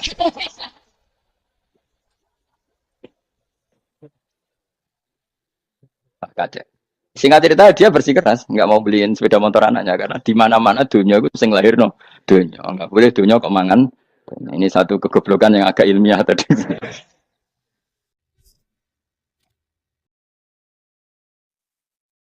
Nah Imam Asy'ari juga ngalami hal yang sama. Imam Asy'ari itu punya kita kalau ahli sunnah kan 2 partai ya. Ya dalam ahli sunnah itu hanya ada 2 partai juga. Kalau nggak Asy'ari ya Maturidi dan sama-sama alim. Ya kalau terpaut ya paling 5%, 7% ya. Kealimannya Asy'ari dan Maturidi. Imam Asy'ari itu bikin logika yang jelimet seperti saya sekarang ini. Logikanya jelimet tapi permanen. Jadi yang saya ajarkan tadi itu logika yang jelimet tapi apa? Permanen. Karena tadi alam raya ini kadung wujud. Kalau kadung wujud, pasti wujudnya yang menciptakan wujud pasti adalah kewujudan. Karena al-adam la yu'athiru syai'an. Di mana-mana kenihilan tidak yu'athiru syai'an. Ya sepakat ya, gampang kan? Tentu wujud ini prima disebut wajibil wujud. Lalu Imam Asy'ari itu bersikeras. Kalau imanul muqallid itu tidak diterima. Banyak keberatan ulama, tapi Nabi nyatanya yaktafi bi imanil Arab al-khalina anin nadur. Nabi nyatanya mencukupkan imannya orang-orang Bedui yang mereka itu kayaknya tidak bisa mikir. Ya, Nabi yaktafi bi imanil Arab itu wong desa al-khalina anin nadur yang mereka itu tidak bisa apa? Berpikir. Dengan cerita Imam Asy'ari survei. Coba ayo kita tanya orang-orang kampung. Ternyata kegoblokan orang kampung itu ya ilmiah, masyhur itu. Imam Asy'ari saja harus belajar dari wong awam, wong goblok-goblok. Kita kok ingin ya Badawi bima araf tarubak. Kowe kok iman be Allah iku bima araf tarubak. Lalu kamu tahu Tuhan kamu atas nama apa? Dengan logika apa? Jawabnya enak. Al-ba'ratu tadullu 'alal ba'ir wa atharul aqdam yadullu 'alal masir. Angger ana tletong ya ana ontane. Angger ana bekas delamaane wong ya ana sing bar liwat. Jadi misalnya ada bekas teracak anjing, berarti anjing habis liwat. Ada bekas apa ular ya berarti ular harus liwat. Ada bekas tercak manusia ya berarti manusia habis liwat. La wa hadzal alam atharun min athari qudratillah. Alam iki bekas mesti ana sing gawe. Jadi Mas Ari pinter juga, mesti logikane gak jelimet tapi anggere ana tletong ana sapine. Ana teracake wong berarti ana sing bar liwat. Dene ngomong gampang wa atharul aqdam ya dulu alal mesir. Nah, terus Imam Asy'ari habis itu ngendikan, ya sudahlah dengan logika apa saja. Meskipun karena zori hadal Arabi bagaimana cara berpikir Bedui ini, sementing ada nazar. Apa ada nazar. Ya nazar apa saja. Misalnya orang ahli matematika mungkin bilang angka dimulai dari 1. 0 itu akal-akalane Khawarizm. Mergo ini kebingungan nulis 10. Tapi tetap angka itu dimulai dari 1. Kalau misalnya 1 untuk mecah kesulitan ya harus dimulai 0,1. Tidak bisa 0 tok. Jadi 0 dulu itu untuk mematahkan kalau jumlah itu tidak sampai 1. Tapi faktanya jumlah itu kan pasti 1 karena dimulai dari wajibil wujud. Khawarizm itu ya pintar matematika. Saya juga punya ilmu hisabnya Khawarizm. Itu kan dia karena kebingungan angka pecah. Misalnya 1 tidak sampai 2, mau tidak mau harus ditulis 1,5 misalnya. Paham ya? Lalu kalau sebelum 1 tetap dia harus 0,5. Lalu hakikat 0,5 itu kan bagian dari wujud apa bagian dari Adam?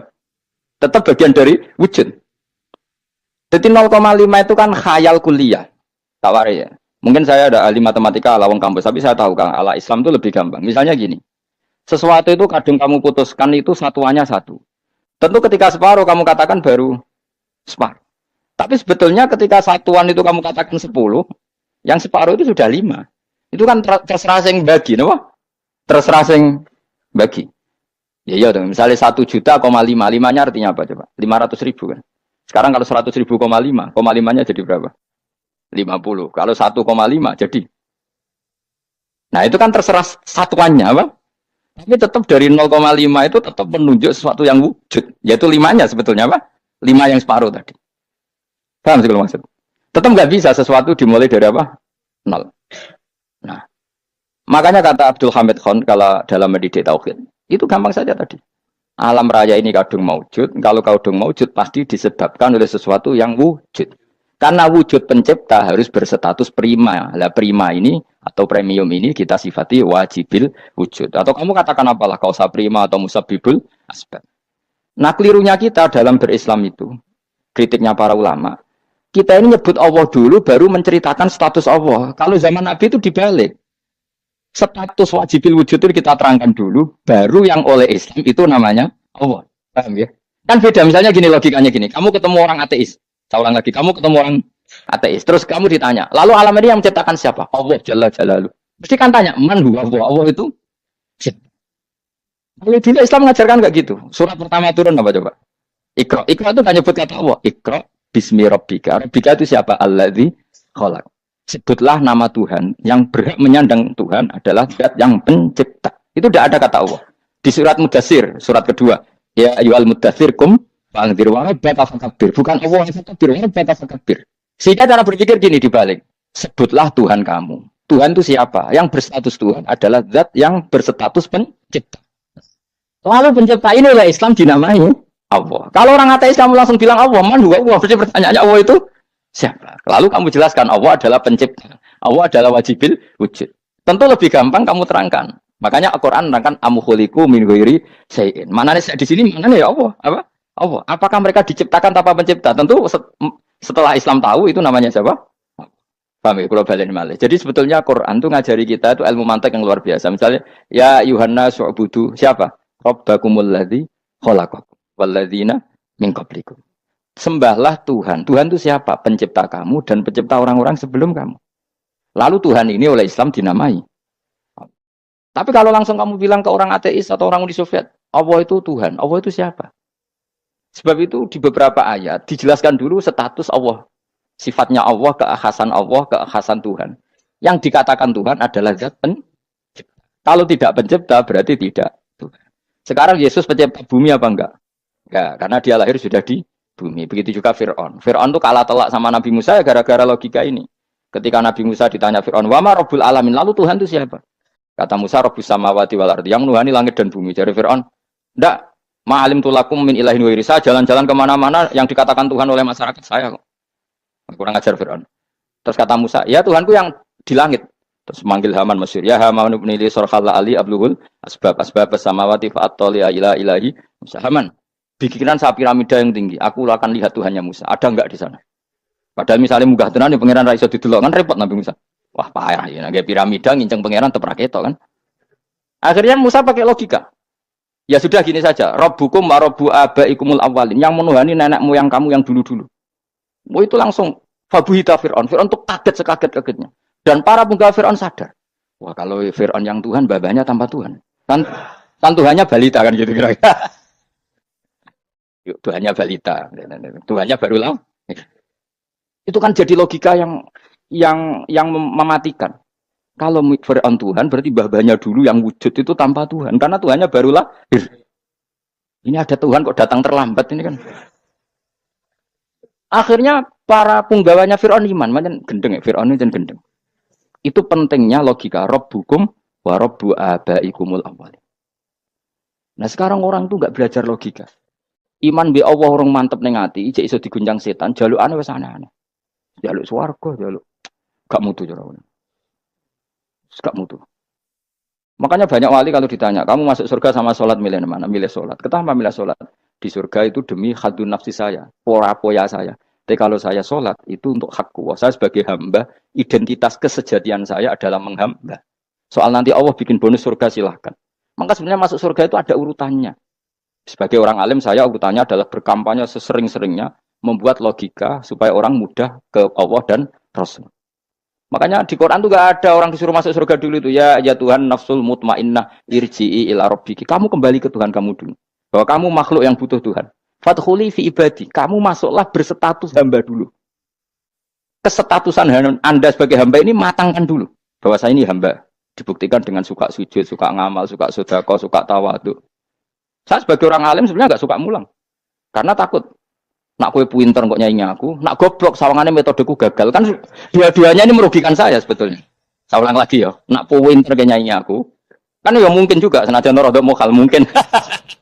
Sanggup aja rodok mungkin. Pemenang nak sing ndik kan yo, biasanya kasut ndik. Mau itu sebenarnya rugi semua, tapi Allah yang memerintahkan hak wong alim kudu mulang. Perhitungan itu tak buang semua. Sing ape nyanyi nggih monggo, sing tetep goblok nggih. Monggo, sebagai Allah ngutus mulang ya napa? Meskipun tadi potensinya itu dua-duanya buruk, sing alimnya ini. Kemudian nak mubalek terus didol ilmu kurang atau royalti tambah parah lagi. Nah aku nggak pakai logika kelas, pakai logika selesai semua. Ya disuruh Allah ya sudah. Saya ulang lagi ya, makanya saya minta ya, surat Tur itu dibaca. Makanya baca Quran itu jangan terlalu egois, jaluk swarga. Statusnya dulu itu fadkhuli fi ibadi, kehambaan Anda posisikan yang mantap. Lagi wadkhuli jannah. Sekarang enggak dibalik orang ini masuk surga dulu. Kayak surga di kapling. Terawih arang-arang gue jaluk Lailatul Qadar. Lailatul Qadar wis kliwat. Wingi wis Dzulhijjah wingi kan. Sebagian ulama berpendapat Lailatul Qadar itu fi kulli sanatin. Apa fi kulli? Karena Lailatul Qadar berdasar nuzul Quran dan nuzul Quran itu bisa saja hari Arafah, bisa hari apa. Ada ulama mengatakan Ramadan, tapi bisa tanggal 1. Nah, kamu kan pemalas, ikut yang partai 21, 23. Karena kan wis akhir-akhir kan wis enteng. Sebenarnya Anda milih 21 berdasar ilmu apa berdasar enak anak terbatas waktunya kan? Kan lebih sempit, apa? Lebih apa? Sempit. Ya saya ulang lagi ya. Jadi Allah kalau ngajarkan hujah itu gampang sekali ya. Tadi amkhuliku min ghairi syai'in. Enggak apa-apa saya ada Tuhan kata Allah, tapi kamu harus punya logika. Alam raya ini diciptakan tanpa pencipta. Mau enggak kamu punya logika seperti itu? Bahwa alam ini yang wujud diciptakan oleh sesuatu yang tidak wujud. Mau enggak kamu punya logika itu? Enggak mau kan? Namanya wujud tentu diciptakan super wujud. Dan super wujud itu wajibil wujud. Dan itu Tuhan kita yang oleh Islam dinamai Allah. Bang. Makanya nyebut Allah itu di surat-surat awal Quran enggak ada. Coba. Awal surat Quran itu surat apa coba? Iqra kan? Iqra itu ada enggak kata Allah? Enggak ada. Iqra bismi rabbika. Rabbika itu siapa? Allazi khalaq. Surat Mudatsir sama, ya ayyuhal mudatsir qum fa'anzir wa rabbaka fakabbir. Ya sudah seperti itu. Ya ayyuhan nasu ubudu rabbakum. Rabbakum itu siapa? Allazi khalaqakum. Nah, kita ini keliru metode. Pemene wong tukang wiridan Allah. Tapi ora Allah iku sing sapa? Ya dia Allah. Dia nyifati Allah mau sing ngekeki swarga, sing ngekeki dhuwit, sing ngekeki widadari. Jadi Allah disifati sesuai selera yang menguntungkan dia. Bahwa Allah ini yang ngampuni saya, kemudian saya masuk surga, kemudian ngeloni widadari. Makanya kalau dia jadi wali tak demo.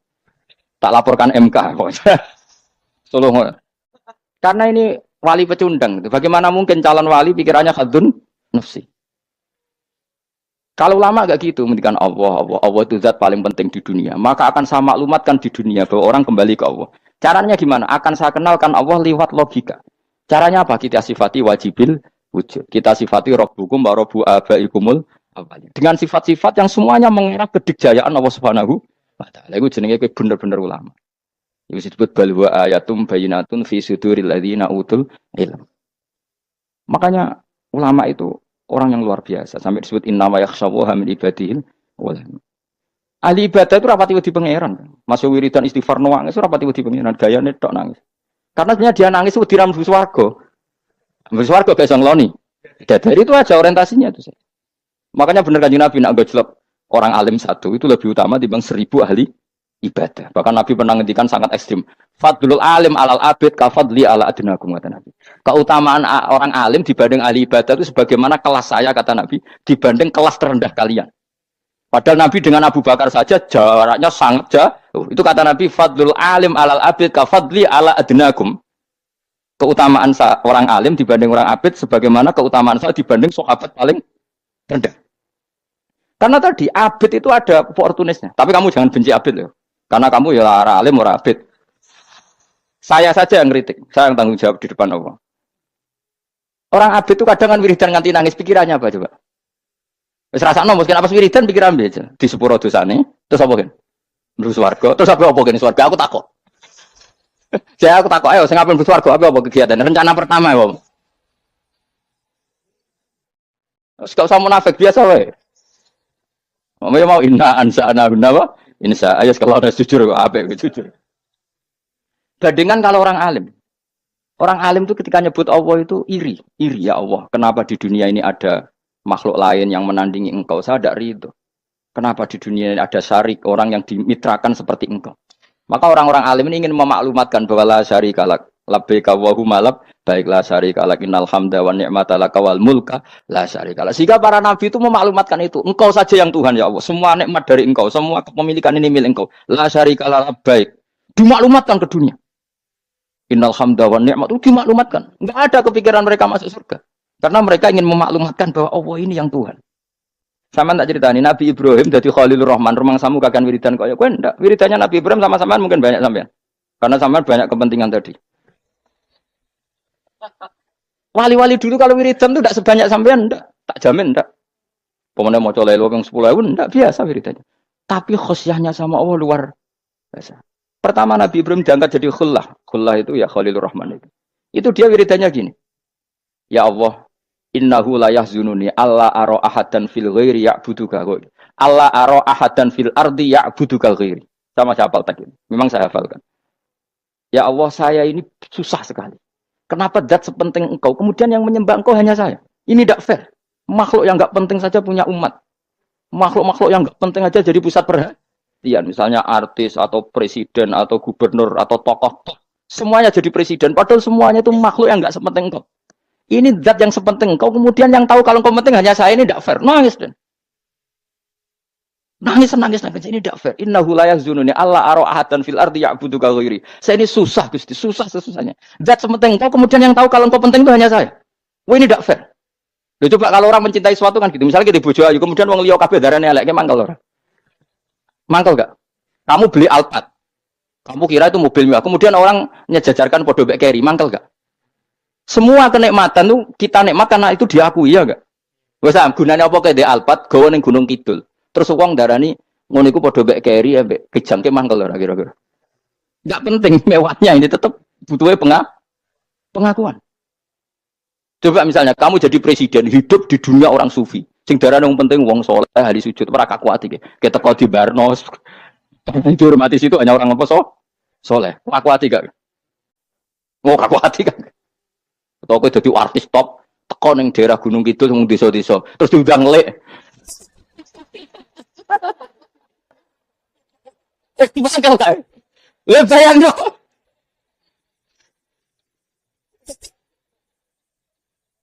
Oh, kamu menteri top, menteri BUMN, paling dolan itu sudah diundang le.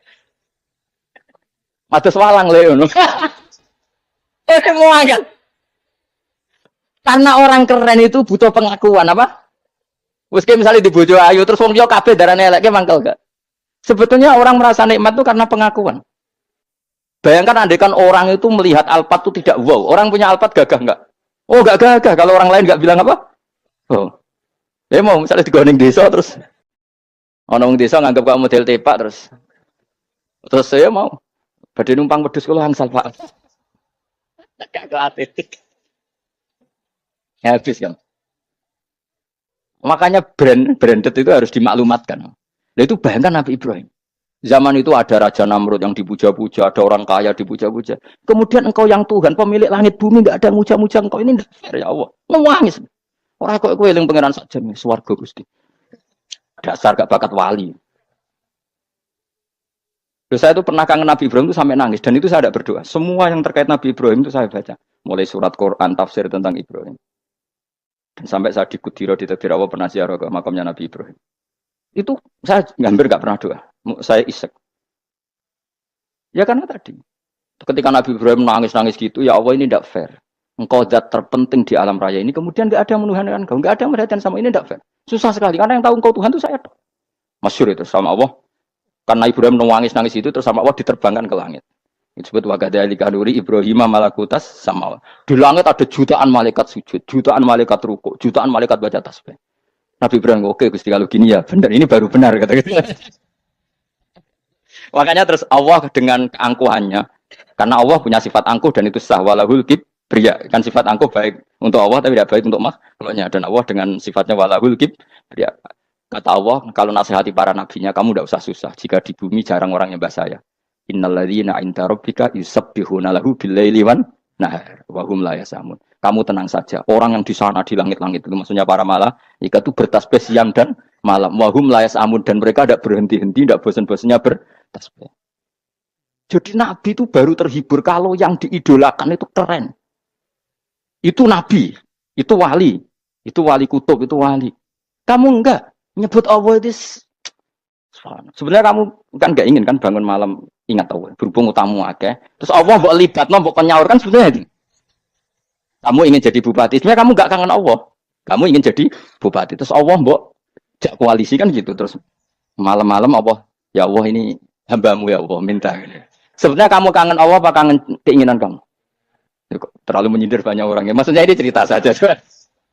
Ya sudah ini kayaknya kok banyak yang tersindir. Tapi ini kan ngaji. Yang ngaji itu harus naik kelas. Ya sudah tidak usah diteruskan kok banyak yang tersinggung.